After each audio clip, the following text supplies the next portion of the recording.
Hello friends, welcome back to your own channel understood Adda. इस video में हम सब लुसेंट समान ज्ञान बुक से रसायन विज्ञान का टॉपिक नंबर 11 धातुएं के बारे में पढ़ने वाले हैं। रसायन विज्ञान के अंतर्गत कुल 16 टॉपिक पढ़ना है, जिनमें से हम सब 10 टॉपिक पढ़ लिए हैं। यदि आप सब उन वीडियोज़ को नहीं देखे हैं तो डिस्क्रिप्शन बॉक्स में लिंक दिए गए हैं, आप सब वहाँ से उन वीडियोज़ को देख सकते हैं। तो आइए इस वीडियो को शुरू करते हैं। तो इस वीडियो में सबसे पहले हम सब धातु के परिभाषा को जानेंगे, उसके बाद अयस्क के बारे में पढ़ेंगे, उसके बाद अयस्क से धातुओं का निष्कर्षण को देखेंगे, उसके बाद सक्रियता श्रेणी के बारे में पढ़ेंगे और उसके बाद कुछ धातुओं के अयस्कों का नाम को देखेंगे जो एग्ज़ाम की दृष्टि से बहुत महत्वपूर्ण है।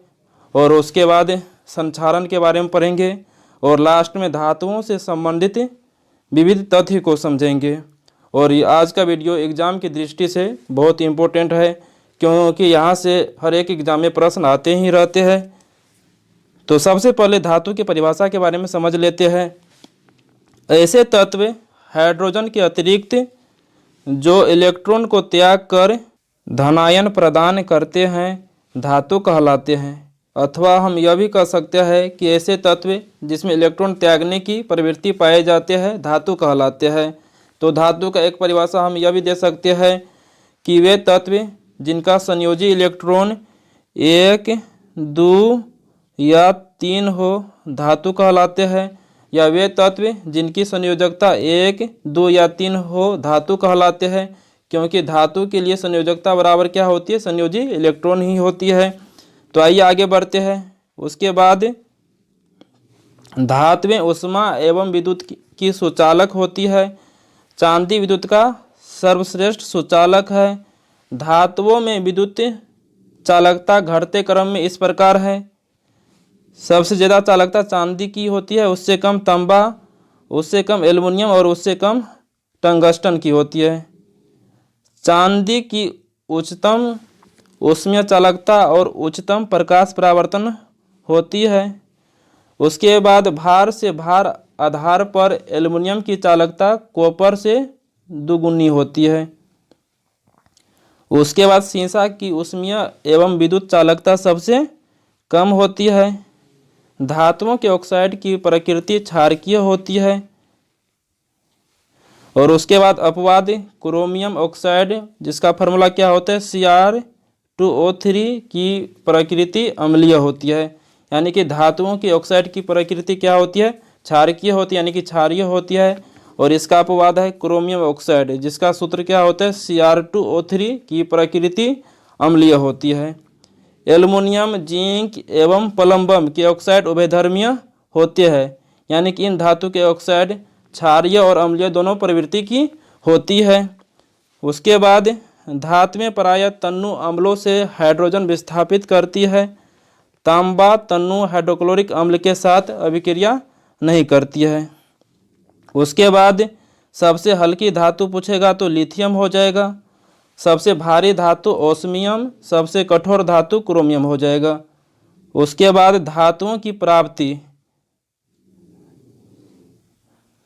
पृथ्वी की भूपट्टी धातुओं का मुख्य स्रोत है।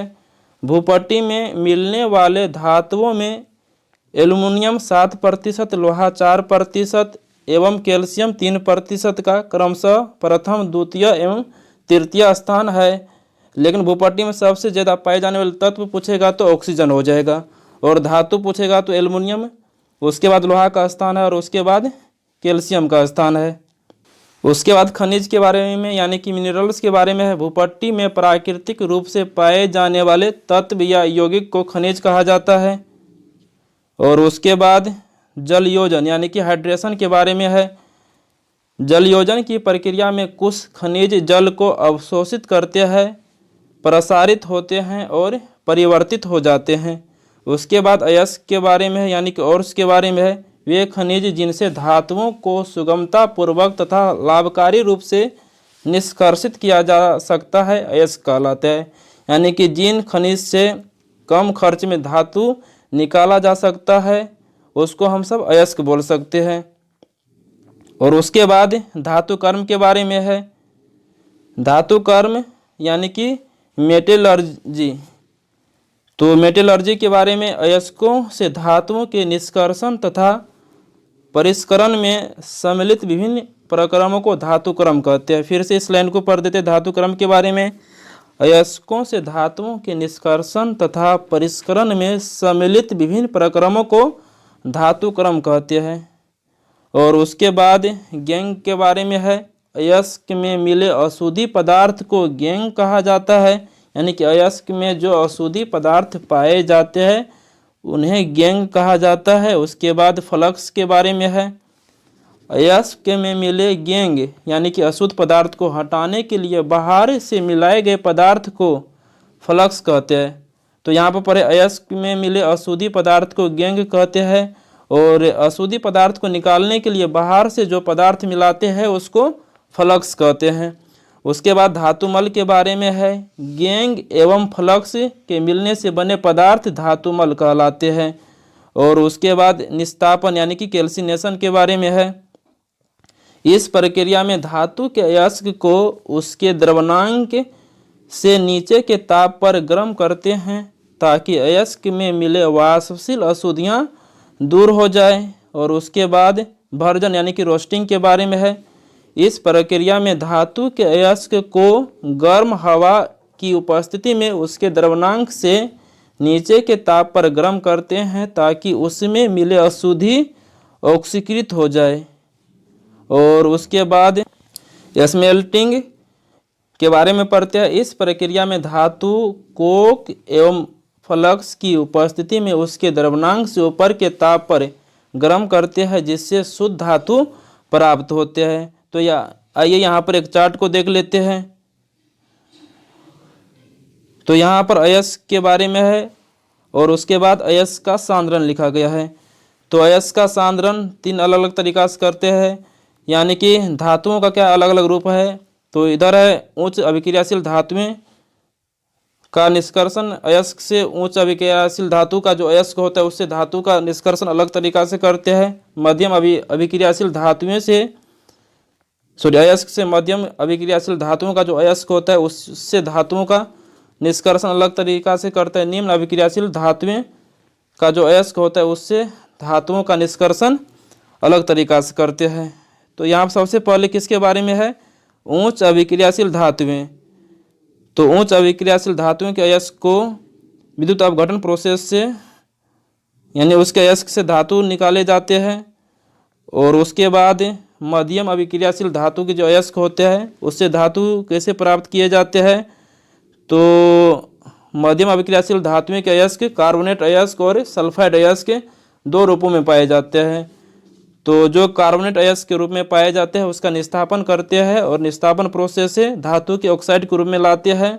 और जो सल्फाइड अयस्क होता है उसका भर्जन करते हैं और भर्जन प्रोसेस से भी धातु के ऑक्साइड रूप में प्राप्त किए जाते हैं। उसके बाद धातु का अपघटन करते हैं और उसके बाद क्या होता है, शुद्ध धातु का शोधन करके शुद्ध धातु प्राप्त किए जाते हैं।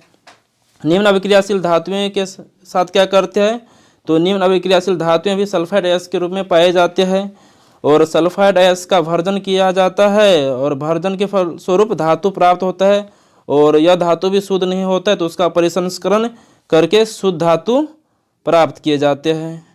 और उसके बाद यहाँ पर अयस्क से धातु निष्कर्षण में प्रयुक्त चरण के बारे में देख लेते हैं। तो यहाँ पर धातु है और एक तरफ निष्कर्षण की विधि है। तो potassium, sodium, calcium, magnesium, aluminium के बारे में, तो ये सब कैसा धातु है, तो उच्च अभिक्रियाशील धातुएं हैं।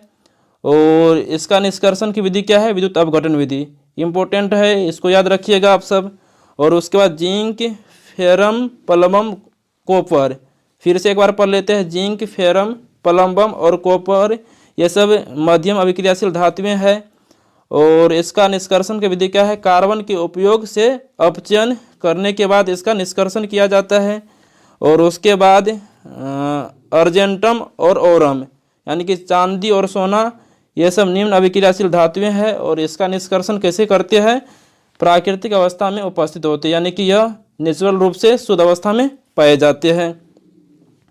और उसके बाद सक्रियता श्रेणी के बारे में है। तो सक्रियता श्रेणी वह सूची है जिसमें धातुओं की क्रियाशीलता को अवरोही क्रम में व्यवस्थित किया जाता है। और उसके बाद फिर से आगे पढ़ेंगे सक्रियता श्रेणी के बारे में। और उसके बाद कार्बोनेट अयस्क को निस्तापन द्वारा धातु ऑक्साइड में परिवर्तित किया जाता है और सल्फाइड अयस्क को भर्जन के द्वारा धातु के ऑक्साइड में परिवर्तित किया जाता है।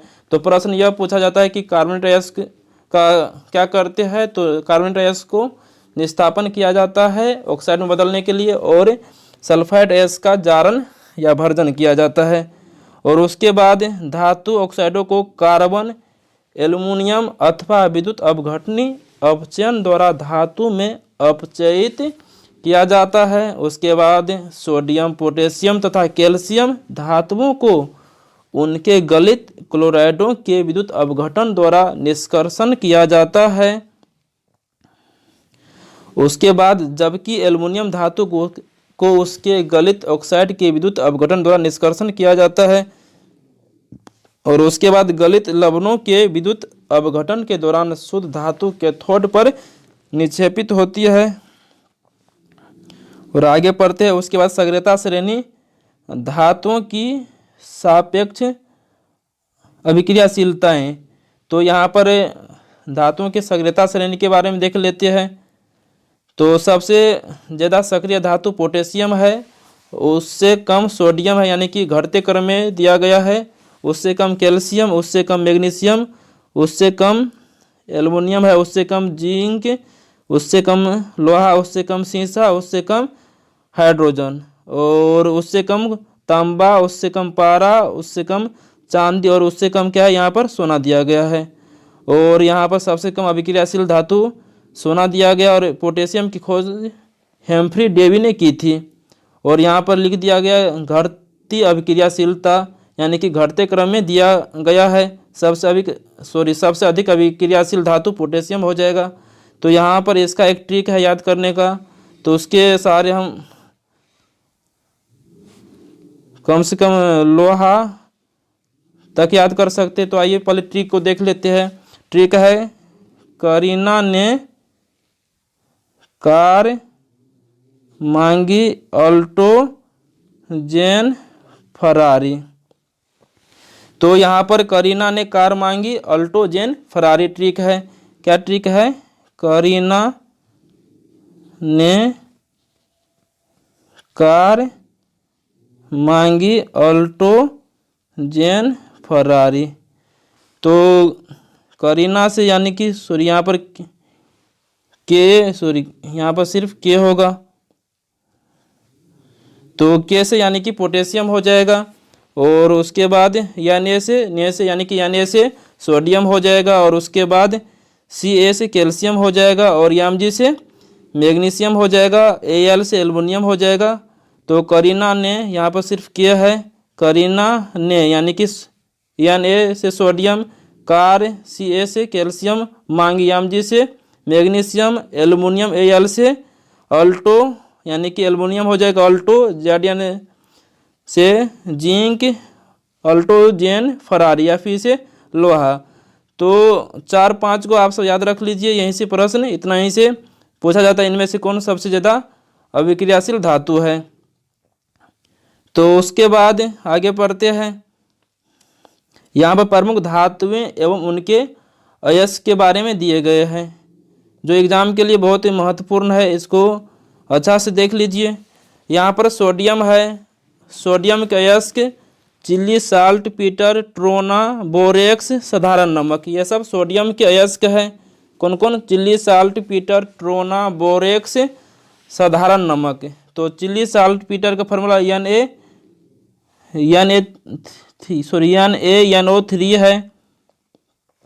और उसके बाद ट्रोना का Na2CO3 into 2NaHCO3 into 3H2O है। और उसके बाद बोरेक्स का इम्पोर्टेंट है, तो Na2B4O7 इंटू 10H2O। और उसका साधारण नमक तो बहुत ईजी है, NaCl इसका फार्मूला होती है। उसके बाद एल्युमिनियम के अयस्क के बारे में देख लेते हैं। तो एल्युमिनियम का अयस्क बॉक्साइट, कोरंडम, फेल्सपार, क्रायोलाइट, एल्यूनाइट। और उसके बाद कायोलिन। तो इसमें इंपॉर्टेंट कौन कौन है, बॉक्साइट, और इसका फार्मूला Al2O3 इंटू 2H2O। उसके बाद कोरोंडम Al2O3 है, और उसके बाद क्रायोलाइट को याद रखिएगा, इसका फार्मूला Na3Al(F6) होती है। और उसके बाद तो पोटेशियम के अयस्क के बारे में देख लेते हैं। और पोटेशियम के दो अयस्क इसमें दिए गए हैं, नाइटर और कार्नेलाइट। फिर से एक बार पढ़ लेते हैं, नाइटर और कार्नेलाइट किसका अयस्क है, तो पोटेशियम का अयस्क है।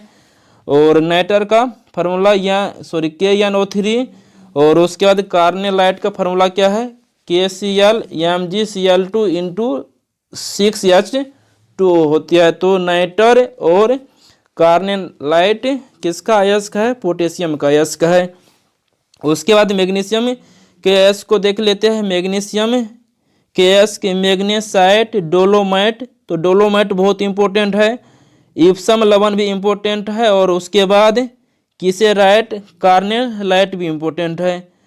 तो यहाँ पर सबका फार्मूला देख लेते हैं। तो मैग्नेसाइट का फार्मूला क्या हो जाएगा, मैग्नेसाइट का फार्मूला MgCO3 हो जाएगा। और उसके बाद डोलोमाइट का फार्मूला MgCO3 इंटू CaCO3 हो जाएगा। और उसके बाद इप्सम लवण का फार्मूला MgSO4 इंटू 7H2O हो जाएगा। किसेराइट का फार्मूला MgSO4 इंटू H2O हो जाएगा। और उसके बाद कार्नेलाइट इंपॉर्टेंट है, और इसका formula KCl MgCl2 into 6H2O हो जाएगा। तो यहाँ पर कार्नेलाइट किसका अयस्क है, इसी तरह देकर प्रश्न पूछ लिए जाते हैं। और dolomite, magnesium, carnallite, dolomite magnesium का अयस्क है। तो डोलोमाइट को और कार्नेलाइट को आप सब याद रखिए। और उसके बाद कैल्शियम, तो कैल्शियम के अयस्क के बारे में देख लेते हैं। तो कैल्शियम इधर, कैल्शियम के अयस्क डोलोमाइट इंपॉर्टेंट है, कैल्साइट, जिप्सम तो बहुत ज़्यादा इंपॉर्टेंट है, और फ्लोरोस्पार, कैल्शियम, मैग्नीशियम, और उसका सिलिकेट या एस्बेस्टस। फार्मूला को देख लेते हैं। डोलोमाइट का फार्मूला CaCO3 इंटू MgCO3, और कैल्साइट का formula CaCO3, gypsum CaSO4 into 2H2O। Gypsum का फार्मूला भी इम्पोर्टेंट है। और उसके बाद फ्लोरोस्पार का फार्मूला CaF2 होती है, और कैल्शियम मैग्नीशियम का फार्मूला CaSiO3 और MgSiO2 होती है। और उसके बाद सिलिकेट या एस्बेस्टस, यह किसका अयस्क है, कैल्शियम का अयस्क है, या इसका फार्मूला नहीं दिया गया है। और उसके बाद यहाँ पर स्ट्रोंशियम के बारे में देख लेते हैं। स्ट्रोंशियम के अयस्क स्ट्रोंशियनाइट, फिर से पढ़ लेते हैं, स्ट्रोंशियनाइट, इसका फार्मूला SrCO3, और उसका सिलेस्टाइन SrSO4। और ये सब स्ट्रोंशियम के अयस्क को देख लिए। और उसके बाद तांबा के अयस्क को देख लेते हैं जो इम्पोर्टेंट है। तो cuprite, copper glance, copper pyrite, नामे से स्पष्ट है। तो यहाँ पर क्यूपराइट इंपॉर्टेंट है, इसका सूत्र Cu2O होता है। कॉपर ग्लांस का सूत्र, तो यहाँ से सूत्र पूछ लिया जाता है। कॉपर ग्लांस का सूत्र Cu2S, और कॉपर पायराइट का सूत्र CuFeS2 होती है। और उसके बाद और कुछ पार्ट आगे आएगा तो वहाँ पर देख लेंगे। और यहाँ पर संक्षारण के बारे में पढ़ लेते हैं। तो संक्षारण धातुओं का उनकी सतह पर वायु एवं आर्द्रता के प्रभाव द्वारा नष्ट होना संक्षारण यानी कि कोरोजन कहलाता है। लोहे में जंग लगना, तांबा की सतह पर हरे रंग की परत चढ़ना, चांदी की वस्तुओं का काली हो जाना संक्षारण के उदाहरण है।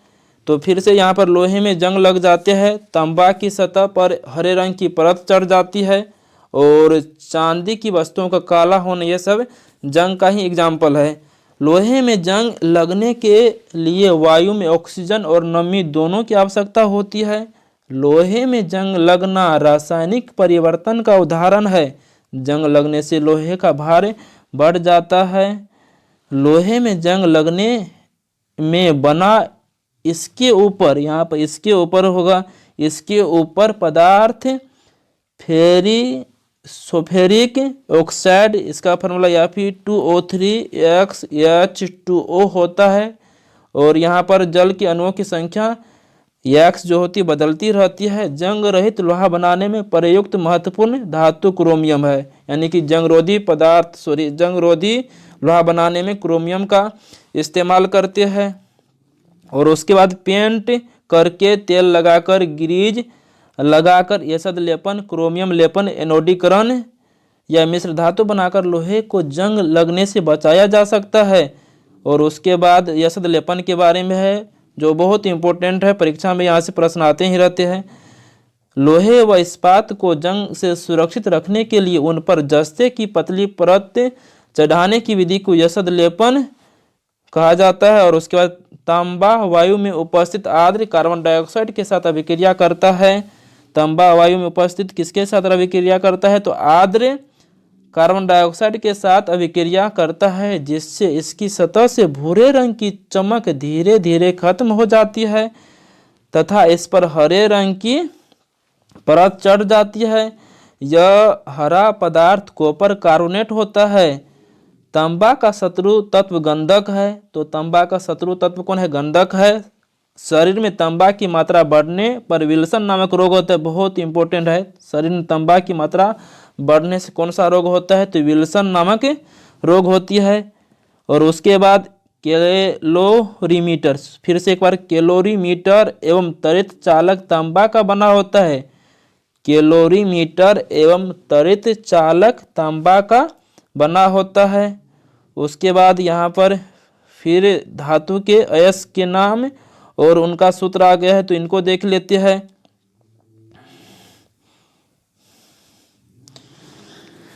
तो यहाँ पर सिल्वर, तो सिल्वर के अयस्क रूबी सिल्वर, पैरागाइराइट, हॉर्न सिल्वर।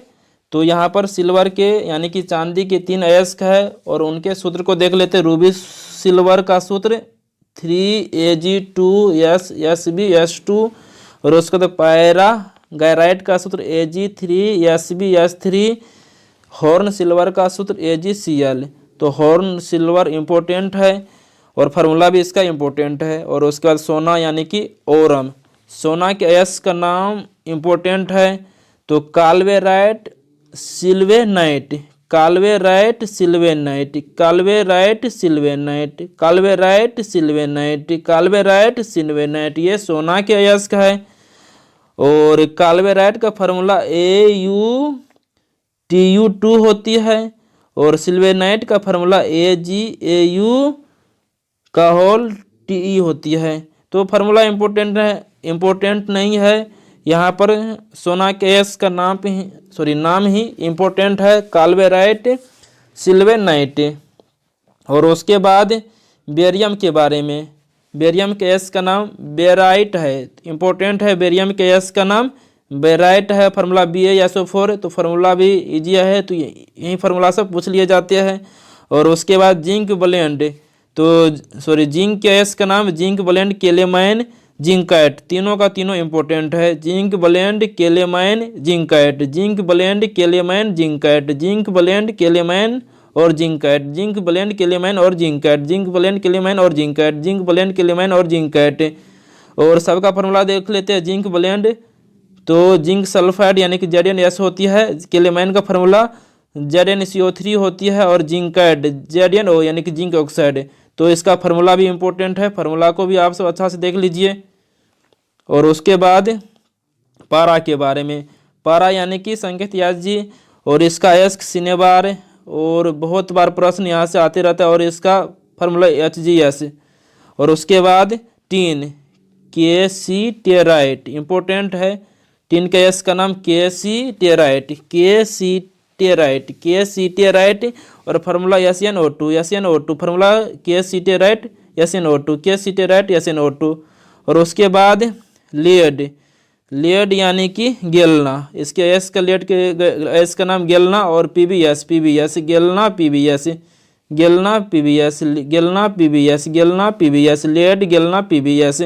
तो उसके बाद एंटीमनी, संकेत Sb और एस का नाम एस्टिबनाइट, एस्टिबनाइट, एस्टिबनाइट, एस्टिबनाइट, एस्टिबनाइट। और formula Sb2S3, Sb2S3, Sb2S3, Sb2S3, Sb2S3।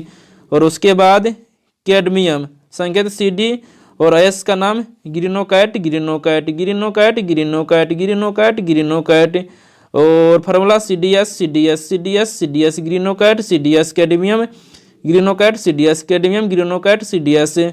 और उसके बाद बिस्मथ, तो एस का नाम बिस्मुथाइट, बिस्मुथाइट, बिस्मथ, बिस्मुथाइट नामे से स्पष्ट है। तो एस का नाम इस प्रकार नहीं पूछा जाता है, यानी इस तरह का नहीं पूछा जाता है। और फार्मूला Bi2S3। और उसके बाद लोहा, तो लोहा इम्पोर्टेंट है। Hematite, magnetite, limonite, siderite, iron pyrite और कैल्कोपाइराइट। फिर से hematite, magnetite, limonite, siderite, iron pyrite, chalcopyrite, ये सब लोहा के अयस्क है। ये सब किसका अयस्क है? लोहा का। तो hematite, magnetite, limonite, siderite, iron pyrite, chalcopyrite. तो उसका सबका फार्मूला को देख लेते हैं। तो हेमेटाइट, मैग्नेटाइट या फिर 2O3, तो हेमेटाइट का फार्मूला या फिर 2O3, मैग्नेटाइट का या फिर 3O4 और लिमोनाइट का फार्मूला या फिर 2O3 इंटू 3H2O, सिडेराइट का या फिर CO3, आयरन पैराइट का या फिर H2। आयरन पैराइट को ही झूठा सोना कहा जाता है, आगे इसके बारे में लिखा गया है।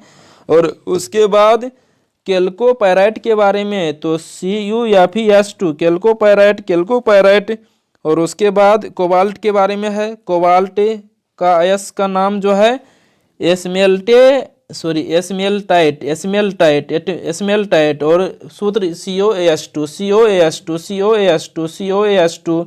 और उसके बाद निकेल, तो निकेल के अयस्क का नाम यहाँ पर है, निकेल के अयस्क का नाम मिलेराइट, मिलेराइट, मिलेराइट, निकेल, मिलेराइट। और NiS, NiS। और उसके बाद क्रोमियम, तो क्रोमियम इंपॉर्टेंट है, क्रोमाइट नामे से स्पष्ट है। और फार्मूला या फिर OCr2O3, तो एस का जो सूत्र है ना, इसको देख लीजिए आप सब। मैग्नीज, और उसके बाद मैग्नीज का एस का नाम pyrolusite, pyrolusite, pyrolusite, pyrolusite, pyrolusite. और उसका formula MnO2, MnO2, MnO2, MnO2। और उसके बाद और मैग्नीज का एस के नाम है सिलोमिलीन, सिलोमिलीन, सिलोमिलीन, सिलोमिलीन। और जिसको मैग्नाइट भी बोलते हैं। Formula Mn2O3 into 2H2O, MnO3 into 2H2O। उसके बाद यूरेनियम, बहुत इंपॉर्टेंट है। पिच ब्लेंड, तो बहुत बार प्रश्न पूछ लिए गए हैं। यूरेनियम का मुख्य अयस्क पिच ब्लेंड है। और एक अयस्क यहाँ पर कार्नेटाइट भी है, तो दोनों को याद रखिएगा। कार्नेटाइट का नाम भी और पिच ब्लेंड का नाम भी, पिच ब्लेंड का नाम भी और कार्नेटाइट का नाम भी, पिच ब्लेंड का नाम भी और कार्नेटाइट का नाम भी। और फार्मूला U3O8, तो फार्मूला भी इंपॉर्टेंट है। U3O8 कार्नेटाइट, pitch blend, U3O8 कार्नेटाइट, pitch blend, U3O8 कार्नेटाइट, pitch blend, U3O8। तो आइए आगे बढ़ते हैं। तो यहाँ पर खुली वायु में कुछ दिन छोड़ देने पर सिल्वर की वस्तुएं काली हो जाती है। सिल्वर का वायु में उपस्थित सल्फर के साथ अभिक्रिया कर सिल्फर सल्फाइड की परत बनाने के कारण ऐसा होता है। तो यहाँ पर सिल्वर की वस्तुएं काली क्यों हो जाती है? तो सिल्वर सल्फाइड के कारण काली हो जाती है। बहुत इंपॉर्टेंट है, बहुत बार परीक्षा में पूछ लिए गए हैं। यानी सिल्वर की वस्तु, चांदी की वस्तु काली क्यों हो जाती है? तो सिल्वर सल्फाइड के कारण काली हो जाती है। और उसके बाद धातु प्रदूषक के बारे में है। तो कुछ भारी धातु में जल में घुलकर उसे प्रदूषित कर देती है, जैसे कैडमियम, संकेत Cd, लेड Pb, पारा Hg, Cd एवं Hg गुर्दे को नष्ट कर देती है। यानी कि Cd, कैडमियम और पारा गुर्दे, किडनी को प्रभावित करती है। और उसके बाद सीसा यानी कि Pb गुर्दों, जिगर, मस्तिष्क तथा केंद्रीय तंत्रिका तंत्र को प्रभावित करते हैं। और उसके बाद धातुओं से संबंधित विविध तथ्य बहुत महत्वपूर्ण है, जितना इसको भैया हमारी उतना कम है। धातुओं से संबंधित विविध तथ्य, धातुओं से संबंधित विविध तथ्य, धातुओं से संबंधित विविध तथ्य, धातुओं से संबंधित विविध तथ्य। तो आइए इसको बारीकी से पढ़ लेते हैं और इस वीडियो को आप सब ऑडियो के फॉर्मेट में यानी ऑडियो के रूप में डाउनलोड करके भी सुन सकते हैं। धातुओं का राजा सोना को कहा जाता है। और उसके बाद पृथ्वी के केंद्रीय भाग कोर में सबसे अधिक निकेल पाया जाता है। दूसरे स्थान पर पाया जाने वाला धातु लोहा है। टंगस्टन का संकेत W होता है। गलनांक लगभग 3500 डिग्री सेल्सियस होता है। भारत में टंगस्टन का उत्पादन राजस्थान स्थित देगाना खान में होता है, खान से होता है, देगाना खान से। टंगस्टन तंतु के उपचयन को रोकने के लिए बिजली के बल्ब में हवा फिर से पढ़ लेते हैं। टंगस्टन तंतु के उपचयन को रोकने के लिए बिजली के बल्ब से हवा निकाल दी जाती है। और उसके बाद जिरकोनियम धातु ऑक्सीजन तथा नाइट्रोजन दोनों में जलते हैं। तो इंटरेस्टेड बात है, नाइट्रोजन की उपस्थिति में भी जिरकोनियम धातु जलते हैं। तो ऑक्सीजन की उपस्थिति में सब चीज़ जलते हैं। यहाँ पर जिरकोनियम धातु ऑक्सीजन और नाइट्रोजन दोनों की उपस्थिति में भी जल सकते हैं। और उसके बाद बेडिलेआइट, फिर से इसको बेडिलेआइट जिरकोनियम का अयस्क है। तो जिरकोनियम का अयस्क बेडिलेआइट किसका अयस्क है रे बोल दिए। तो बेडिलेआइट जिरकोनियम का अयस्क है। और उसके बाद न्यूट्रॉनों को अवशोषित करने के गुणों के कारण जिरकोनियम, कैडमियम एवं बोरॉन का उपयोग नाभिकीय रिएक्टर में किया जाता है। न्यूट्रॉनों को अवशोषित करने के गुणों के कारण जिरकोनियम, कैडमियम एवं बोरॉन का उपयोग नाभिकीय रिएक्टर में किया जाता है। तो न्यूट्रॉनों को अवशोषित करने के गुणों के कारण जिरकोनियम, कैडमियम एवं बोरॉन का उपयोग नाभिकीय रिएक्टर में किया जाता है। और उसके बाद बेरिलियम धातु का मुख्य अयस्क है।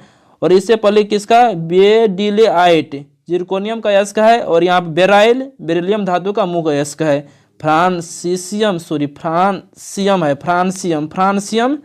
फ्रांसियम जो है एक रेडियो सक्रिय धातु है, रेडियो सक्रिय द्रव धातु। फ्रांसियम एक रेडियो सक्रिय द्रव धातु है।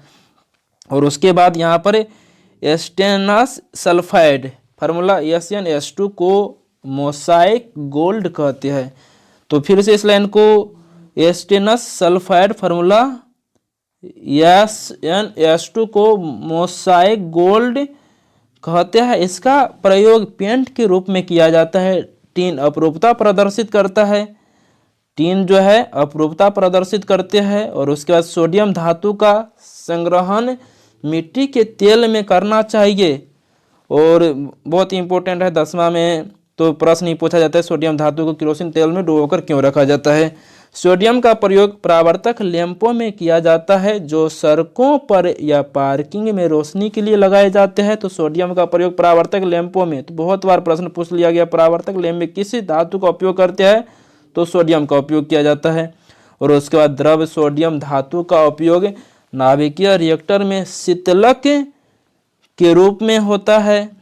तो फिर से द्रव सोडियम धातु का उपयोग नाभिकीय रिएक्टर में शीतलक के रूप में भी द्रव सोडियम धातु का उपयोग किया जाता है। नाभिकीय रिएक्टर में शीतलक के रूप में भी द्रव सोडियम धातु का उपयोग किया जाता है। सोडियम हाइड्रोक्साइड का निर्माण कास्टनर केल्नर विधि एवं सोडियम कार्बोनेट का निर्माण साल्वे विधि के अनुसार किया जाता है। फिर से इस लाइन को पढ़ लेते हैं। सोडियम हाइड्रोक्साइड का निर्माण कास्टनर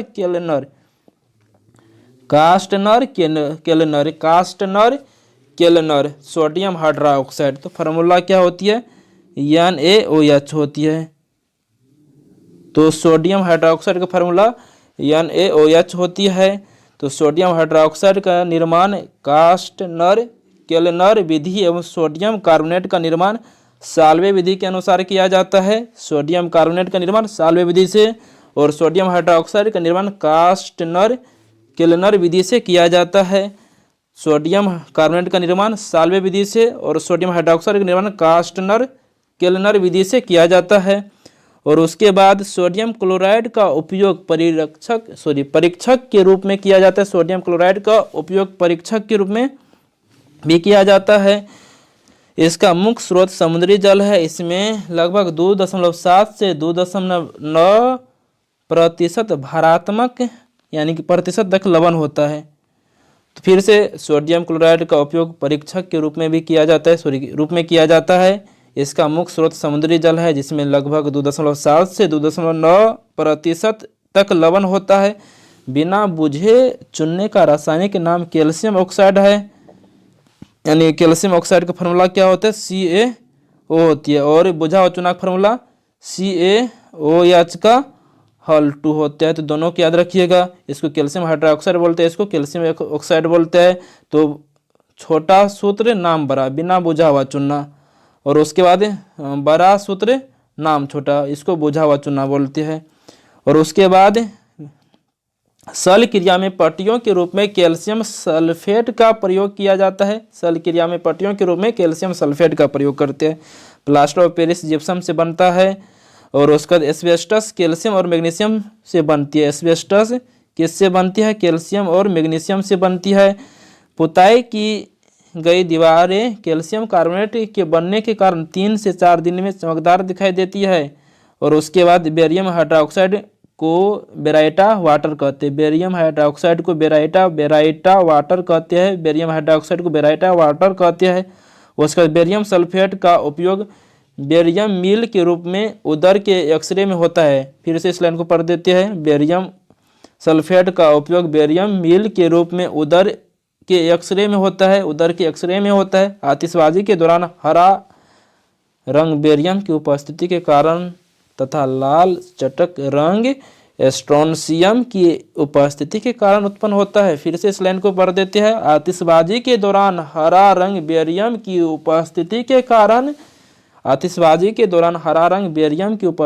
कारण और लाल चटक रंग स्ट्रोंशियम की उपस्थिति के कारण उत्पन्न होता है। इंपॉर्टेंट लाइन है।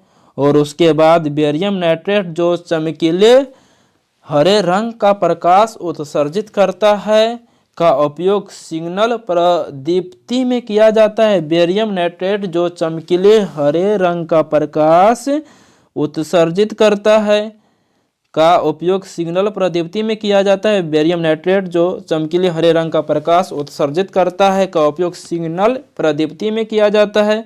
उसके बाद सीजियम तथा पोटेशियम का उपयोग प्रकाश विद्युत सेल में इलेक्ट्रोड के रूप में किया जाता है, क्योंकि प्रकाश अवशोषण के कारण ये इलेक्ट्रॉन का परित्याग करते हैं। सीजियम तथा पोटेशियम का प्रयोग प्रकाश विद्युत सेल में इलेक्ट्रोड के रूप में किया जाता है, क्योंकि प्रकाश अवशोषण के कारण ये इलेक्ट्रॉन का परित्याग करते हैं। और उसके बाद मैग्नीशियम व कैल्शियम की जैव महत्ता को देख लेते हैं। एक वयस्क व्यक्ति में करीब 25 ग्राम मैग्नीशियम एवं 1200 ग्राम कैल्शियम होता है, जबकि लोहा मात्र 5 ग्राम एवं तांबा 0.06 ग्राम होता है। फिर से एक वयस्क में करीब 25 ग्राम मैग्नीशियम 1200 ग्राम कैल्शियम होता है। क्या होती है? एक वयस्क में करीब 25 ग्राम मैग्नीशियम एवं 1200 ग्राम कैल्शियम होता है, जबकि लोहा मात्र 5 ग्राम एवं तांबा 0.06 ग्राम होता है। मानव शरीर में इनकी दैनिक आवश्यकता 200 से 300 मिलीग्राम अनुमानित की गई है। और उसके बाद सोडियम एवं पोटेशियम की जैव उपयोगिता को समझ लेते हैं।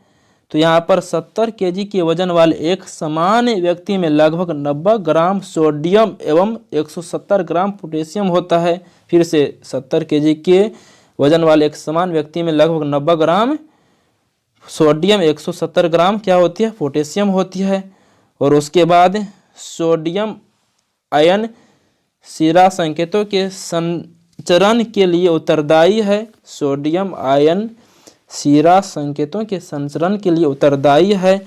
सोडियम आयन मुख्यतः अंतराकाशीय द्रव में उपस्थित रक्त प्लाज्मा जो कोशिकाओं को घेरे रहता है में पाया जाता है। फिर से इस लाइन को पढ़ लेते हैं। सोडियम आयन शिरा संकेतों के संचरण के लिए उत्तरदायी है। और उसके बाद सोडियम आयन मुख्यतः अंतराकाशीय द्रव में उपस्थित रक्त प्लाज्मा जो कोशिकाओं को घेरे रहता है में पाया जाता है। कोशिक द्रव में पोटेशियम धनायन बहुतायत होते हैं। कोशिक द्रव में पोटेशियम धनायन बहुतायत होते हैं जहां ये एंजाइम को सक्रिय करते हैं तथा ग्लूकोज के ऑक्सीकरण से एटीपी बनने में भाग लेते हैं। और उसके बाद लिथियम सबसे हल्का धात्विक तत्व है, यह सबसे प्रबल अपचायक होती है। और लिथियम क्या होती है? प्रबल अपचायक होती है। यह सबसे हल्का धात्विक तत्व और सबसे भारी ओस्मियम है। यह सब आगे पहले हम सब पढ़ लिए है। और उसके बाद चांदी Ag, सोना Au, तांबा Cu, प्लेटिनम Pt एवं बिस्मथ Bi अपने कम अभिक्रियाशीलता के कारण स्वतंत्र अवस्था में पाए जाते हैं। गोल्ड, प्लेटिनम, सिल्वर तथा मरकरी उत्कृष्ट धातुएं हैं। गोल्ड, प्लेटिनम, सिल्वर तथा मरकरी उत्कृष्ट धातुएं हैं। और उसके बाद धातुओं में सबसे अधिक आघातवर्धीय सोना व चांदी होती है। धातुओं में सबसे अधिक आघातवर्ध सोना एवं चांदी होती है। और आघातवर्ध्यता कौन सी गुण होती है? तो धातु की वह गुण आघातवर्ध्यता कहलाता है जिस गुण के कारण धातुओं को पीटकर चादर के रूप में फैला सकते हैं। और तन्यता, धातु का वह गुण तन्यता कहलाते हैं जिस गुण के कारण धातु को खींचकर लंबा तार बनाया जा सकता है। और धातु की तन्यता यानी सभी धातुओं में सोना की तन्यता इतना अधिक होती है कि 1 ग्राम सोना से लगभग 2 किलोमीटर लंबी तार बनाए जा सकते हैं। और उसके बाद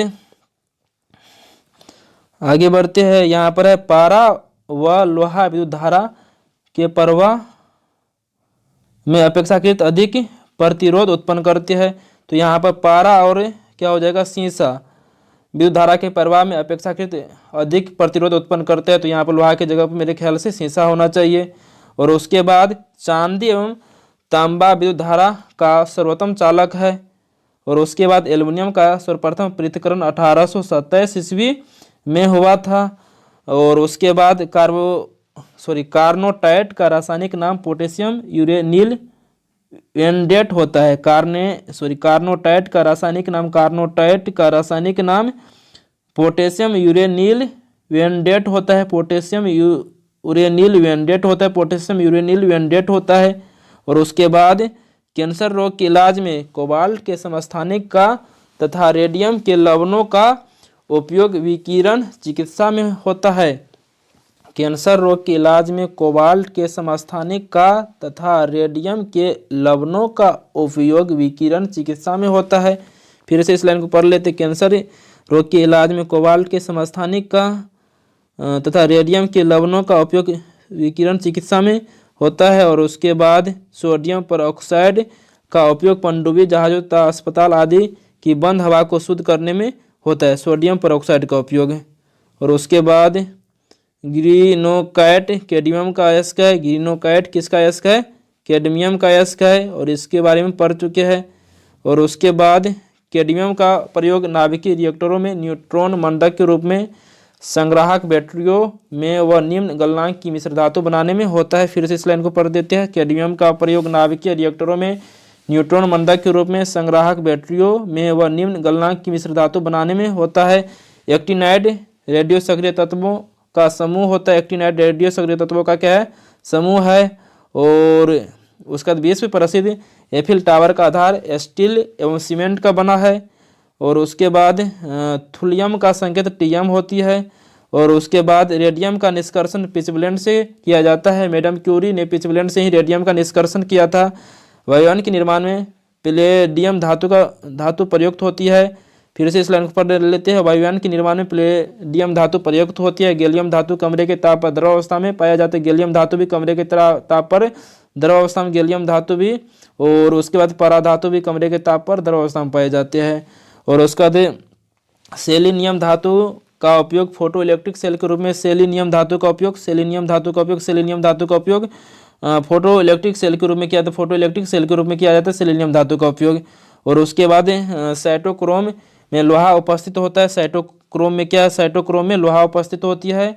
और उसके बाद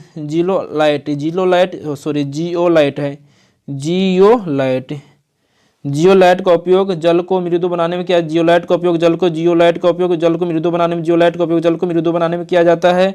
और उसके बाद टिन अपरूपता प्रदर्शित करता है, ये लाइन रिपीट हो चुका है। और उसके बाद और अधिकांश संक्रमण धातु और उनके यौगिक रंगीन होती है, अधिकांश संक्रमण धातु और उनके यौगिक रंगीन होती है। और उसके बाद सबसे भारी धातु ओस्मियम, कठोर धातु क्रोमियम, सबसे मजबूत धातु टंगस्टन है। और उसके बाद potassium carbonate, formula K2CO3, potassium carbonate K2CO3 को पर्ल एस के नाम से जानते हैं। फिर से इस लाइन को पढ़ लेते हैं।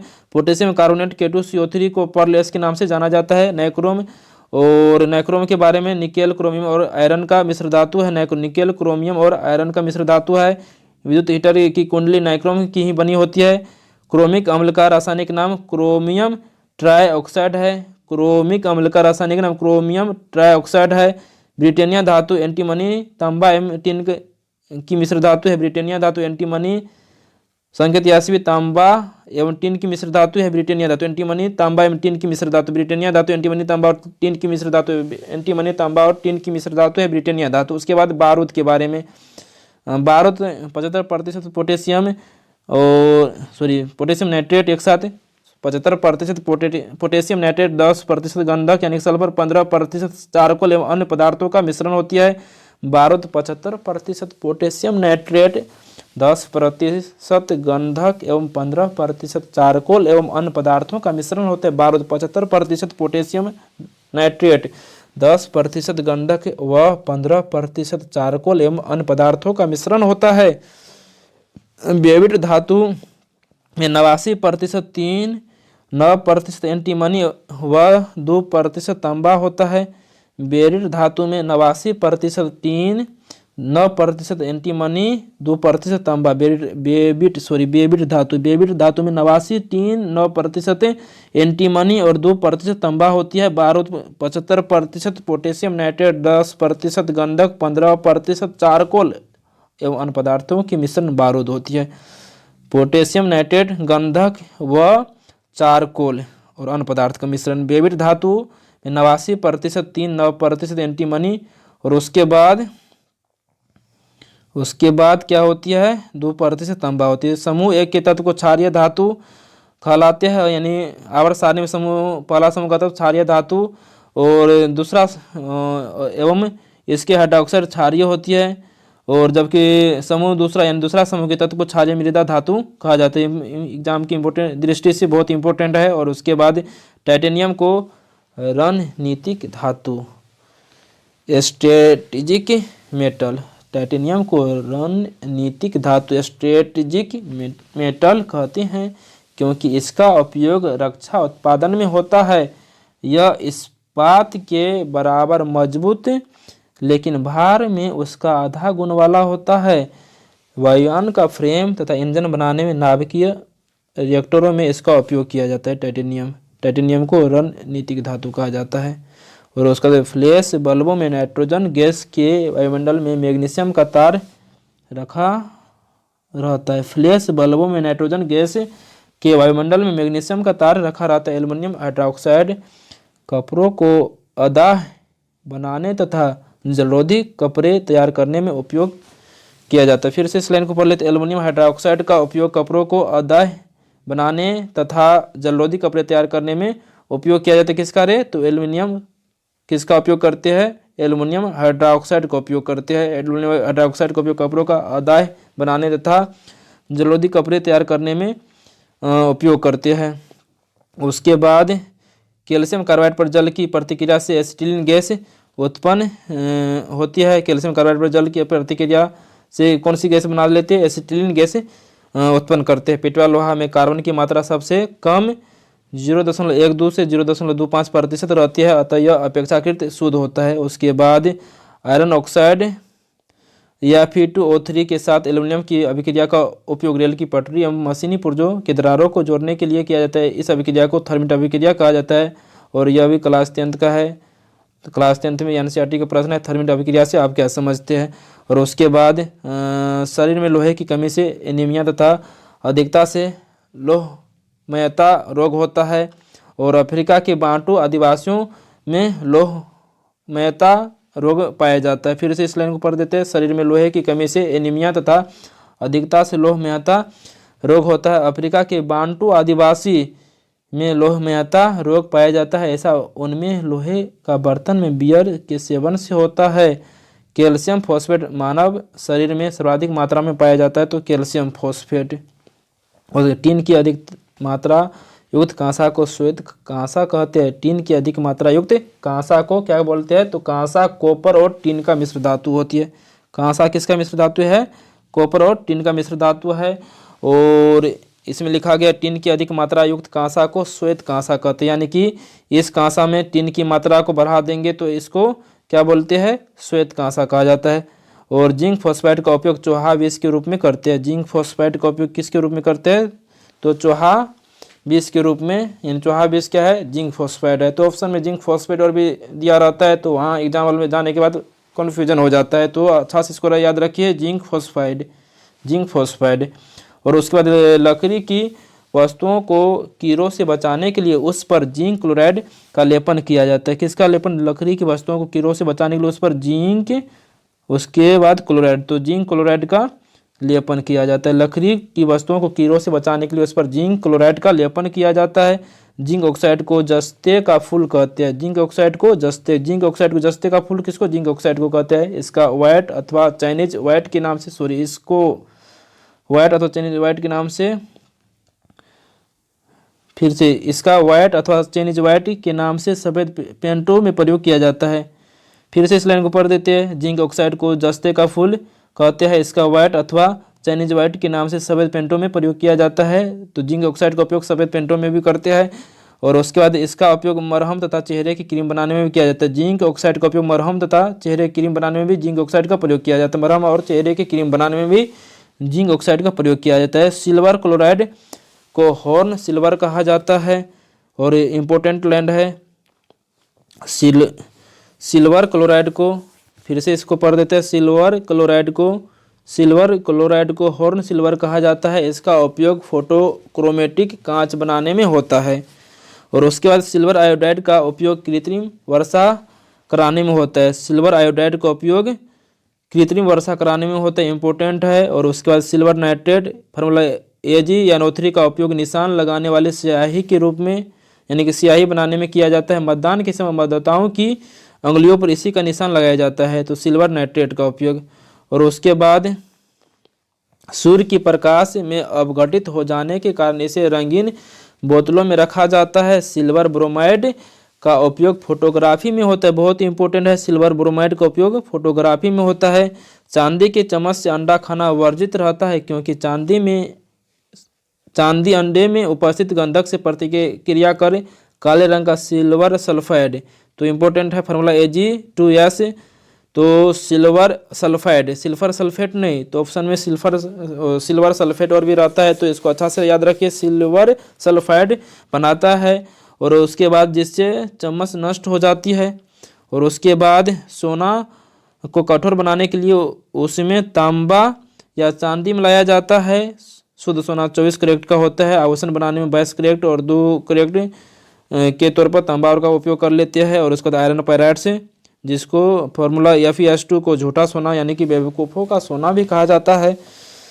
और उसके बाद स्वर्ण लेपन में पोटेशियम ओरिसाइनाइड का प्रयोग विद्युत अपघट के रूप में करते हैं। फिर से इस लाइन को पढ़ लेते। स्वर्ण लेपन में पोटेशियम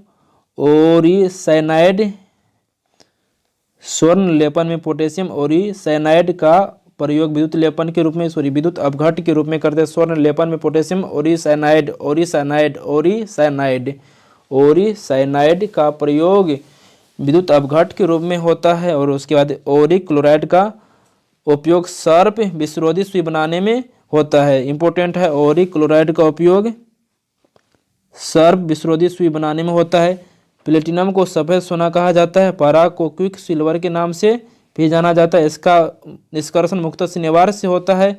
पारा को लोह पात्र में रखा जाता है, क्योंकि यह लोहे के साथ अमलगम नहीं बनाता है। ट्यूबलाइट में सामान्यतः पारा का वाष्प और आर्गन गैस भरी रहती है। ट्यूबलाइट में सामान्यतः पारा का वाष्प और आर्गन गैस भरी रहती है। और उसके बाद शीशा सबसे अधिक अस्थायी तत्व है। इसका उपयोग कागज़ पर लिखने में होता है।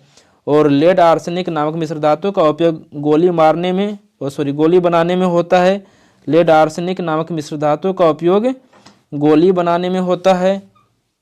और उसके बाद कार्बन सीसा का उपयोग कृत्रिम अंगों के निर्माण में होता है। कार्बन सीसा का उपयोग कृत्रिम अंगों के निर्माण में होता है। फिर से इस लाइन को पढ़ लेते हैं। लेड आर्सेनिक नामक मिश्र धातु का उपयोग गोली बनाने में होता है।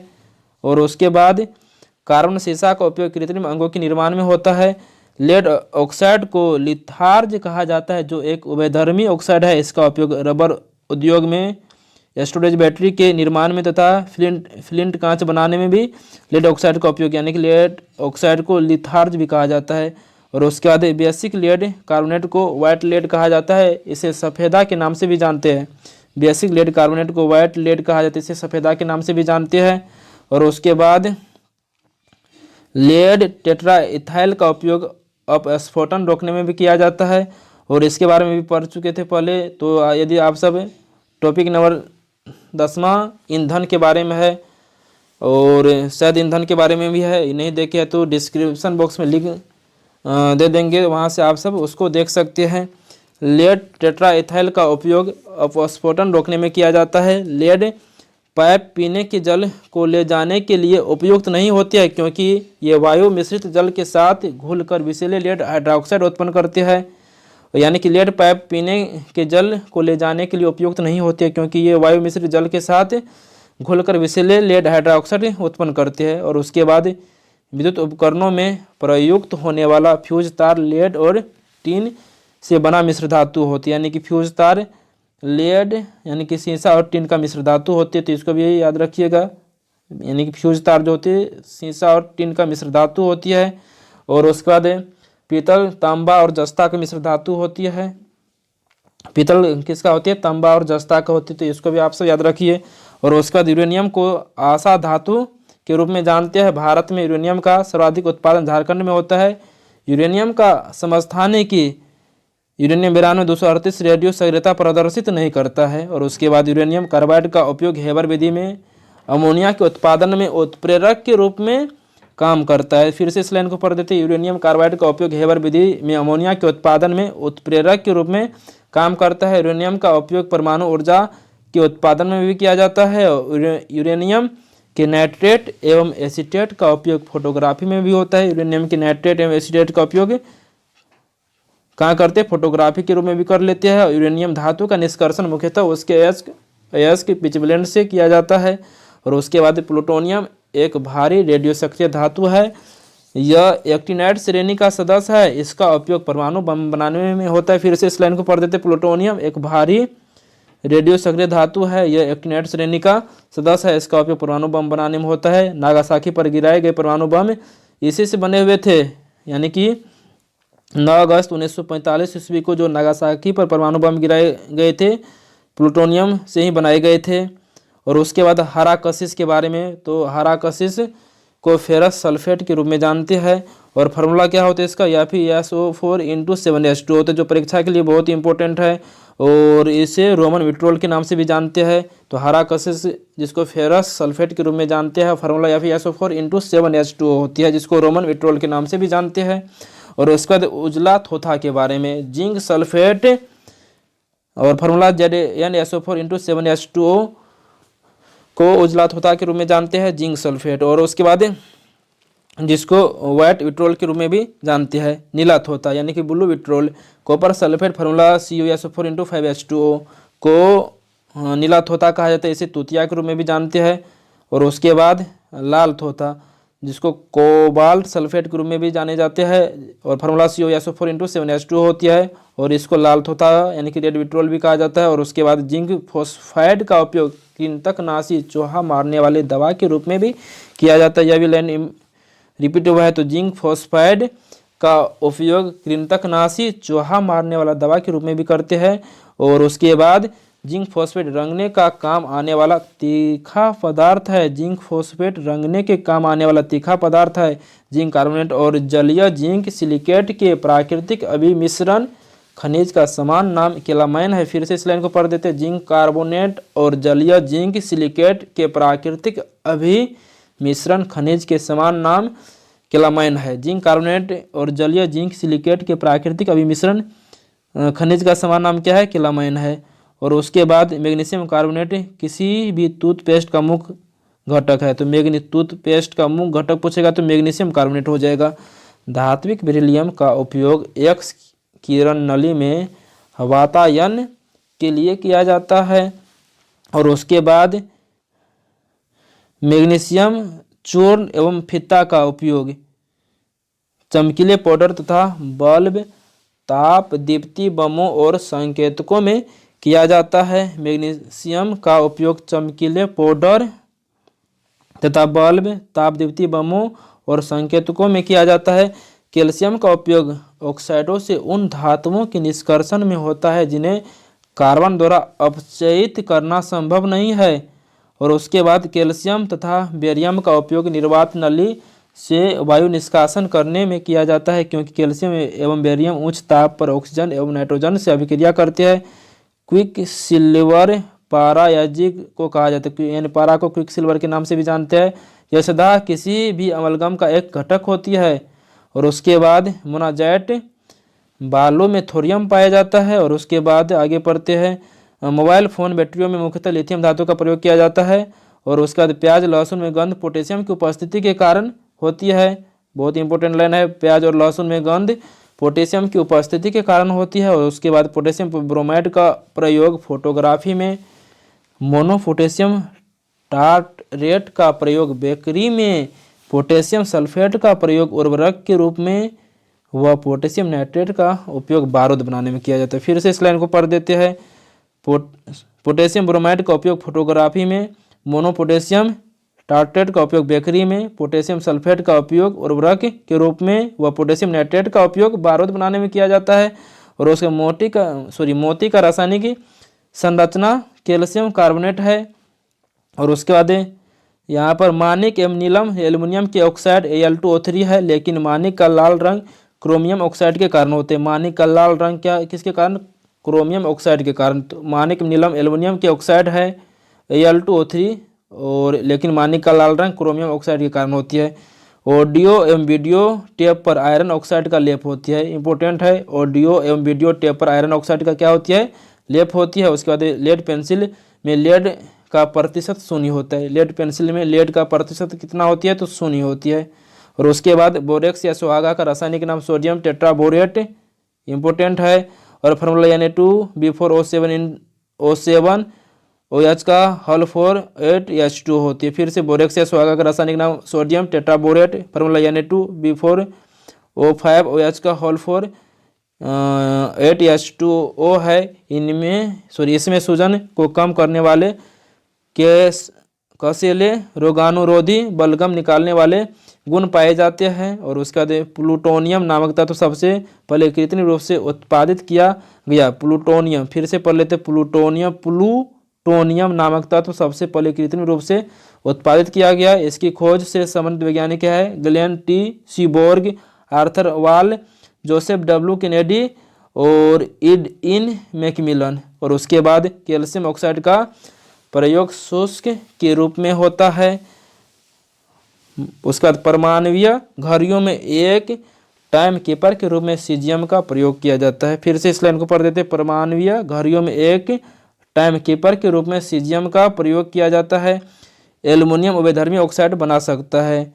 तो टॉपिक नंबर 11 खत्म होते हैं। और नेक्स्ट वीडियो में हम सब टॉपिक नंबर 12 अधातुओं के बारे में पढ़ेंगे।